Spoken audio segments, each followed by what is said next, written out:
আমাদের বিএনপির প্রতিটা কর্মী এক একটা হীরা।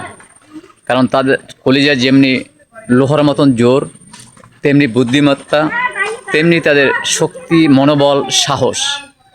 কারণ দীর্ঘ 17 বছর তারা মনের সাথে যুদ্ধ করেছে, তারা কখনো কোনো অন্য দলের সাথে হাত মিলায় নেয়। তারা না খেয়ে রয়েছে, কষ্ট করেছে, জেল খেটেছে। এক কথা তাদের বলার মতন কিছুই নেই, শুধু কষ্ট নির্যাতন নিয়ে তারা জীবনযাপন করেছে। অতএব যারা টিকটক বা ফেসবুকে যারা অনলাইনে আছে, আমরা সবাই সকলের সহযোগিতা করব, সাপোর্ট করব। কারণ আওয়ামী লীগ বা অন্যান্য দলের কেউই কিন্তু আমাদের সাপোর্ট করবে না। আমরা একে অপরের প্রতি সাপোর্ট করব এবং সামনে এগিয়ে যাব। আর আমাদের বিএনপির সকল ভাইদের প্রতি সহানুভূতি রেখে সাপোর্ট করে যাব, যেন সবাই সুস্থ থাকে, ভালো থাকে, সর্বোচ্চ সহযোগিতা করার চেষ্টা করব। ইনশাল্লাহ সবাই ভালো থাকবেন।